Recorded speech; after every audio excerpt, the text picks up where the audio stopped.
en el gobierno de Alberto Fernández. Digo, ¿cómo se disponen estos cambios, Pablo? Bueno, nos vamos familiarizando con los nombres propios, pero sin embargo es interesante ver el significado más general, y es la reducción prácticamente a la mitad de los ministerios y qué pasa con algunas dependencias que eran, u organismos que eran importantes, algunos tenían rango ministerial y pasan a secretarías. A ver, aquí tenemos los 9 ministerios. Hablamos de Seguridad con Patricia Bullrich, hablamos de Justicia, que ya no será Justicia y Derechos Humanos. Acá hay un elemento en lo simbólico muy importante, en lo simbólico, y veremos cómo se desarrollan las políticas públicas impulsadas por los distintos gobiernos, por ejemplo, en el desarrollo de los juicios por delitos de lesa humanidad. Cunio Libarona, tenemos a Luis Caputo en el Ministerio de Economía, Diana Mondino, Relaciones Exteriores, el Ministro del Interior, Guillermo Francos.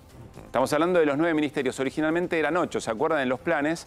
Pero aquí tenemos una novedad, en Salud, Mario Russo iba a ser primero una secretaría dependiente de Capital Humano, finalmente, y por distintas valoraciones de las tareas a realizar, queda como ministerio, al menos por ahora. En Defensa, Luis Petri, allí está la ministra de Capital Humano, Sandra Petovelo, y por supuesto de Infraestructura, Guillermo Ferraro.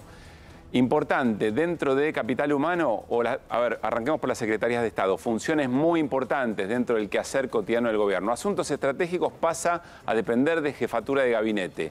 Y la Secretaría de Legal y Técnica, sí, la Secretaría de Comunicación y Prensa y la Secretaría General de la Presidencia van a tener rango y jerarquía de ministerio.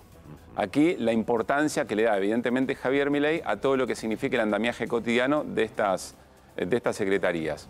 Y te decía, aquí hay algunos ministerios que pasan a ser secretarías y algunas otras consideraciones. Capital Humano, Desarrollo Social, Educación, Trabajo y Cultura, se sabía, y aparece lo que era el Ministerio de Mujeres y Diversidad, que pasa a ser una secretaría dentro de Capital Humano. Se hablaba de la disolución. Acá también se pone en juego algo muy simbólico porque fue atacado sistemáticamente en términos de una no necesidad o de una ampliación del Estado en virtud de lo que significa efectivamente la mirada política desde el gobierno respecto a la desigualdad, por ejemplo, de las mujeres. Ciencia y Tecnología pasa directamente a Jefatura de Gabinete, Turismo y Ambiente pasan al Ministerio de Interior y la Secretaría de Energía pasa a Economía. También aquí hay un elemento muy, pero muy importante, teniendo en cuenta que se espera que el sector sea de los mayores ingresos de divisas para lo que viene, ¿no? ¿A quién encara el verdadero cambio, Federico? ¿Qué pensás con esta conformación de ministerios?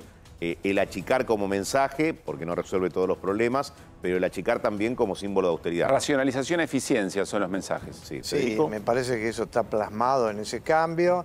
Después hay que ver cómo funciona sobre la marcha, porque, por ejemplo, el Ministerio de Capital Humano tiene desarrollo social, educación, trabajo, mujeres y cultura. Hay que ver cómo es en el día a día. La ministra Sandra Petovelo, una vez que la entrevistaron, sí, hace tiempo se refirió a que a veces es importante estar en un mismo lugar porque eso optimiza la toma de decisiones. Cuando está muy disperso se dificulta. Bueno, hay que verlo en funcionamiento, en el día a día. Después Ciencia y Tecnología en Jefatura de Gabinete, en principio suena raro.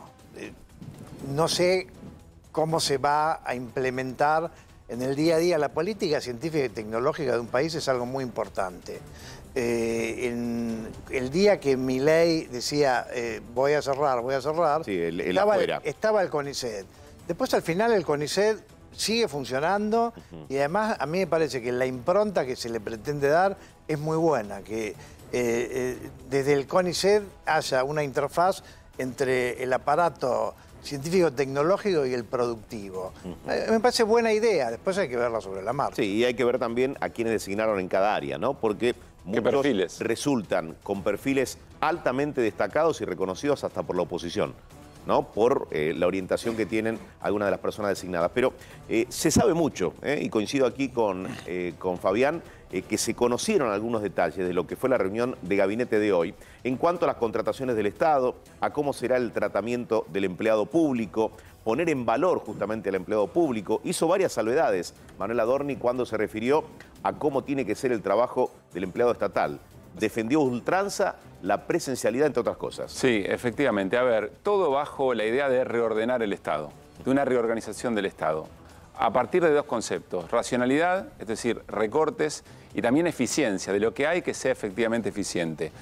¿Qué es lo que dijo Adorni? Dijo, bueno, vamos a reclamar que haya 100% de presencialidad. Es decir, nadie puede trabajar por fuera de su estación de trabajo, de su oficina, del área en la que tenga que reportar su tarea. ¿Por qué esto? Bueno, porque hay muchos sectores que después de la pandemia no recuperaron efectivamente esa presencialidad por distintos motivos. Esto está identificado, razón por la cual esto se va a reclamar puntualmente.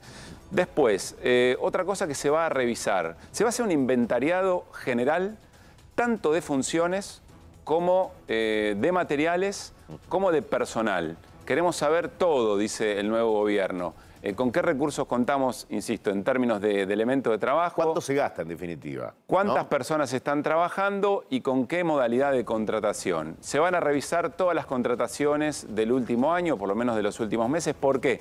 ¿Qué es lo que se está buscando? Bueno, se está buscando que aquellas contrataciones que respondan más a un fin político, resguardar distinto tipo de militancias, bueno, y que no cumplen una función concreta, cesen en su tarea. Y por otra parte, se habló también, importante esto, se habló de un recorte fiscal, pero al mismo tiempo de la expansión de las partidas sociales. Con mucha claridad el gobierno de Javier Milei entiende que hay un sector que hay que resguardar, pero que eso no quita todo el resto de los recortes que se van a realizar. Yo agrego una cosa, Edu.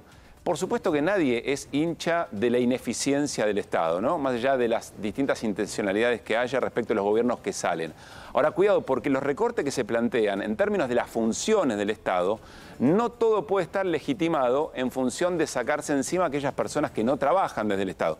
Es cierto, hasta los propios sindicatos deberían estar, lo charlábamos nosotros la semana pasada con el secretario general de ATE, hasta los sindicatos deberían estar comprometidos con que el Estado sea un ejemplo, o sea, de eficiencia, involucrados en la depuración. Claro, y del rol que cumple el Estado en dinamizar incluso la economía.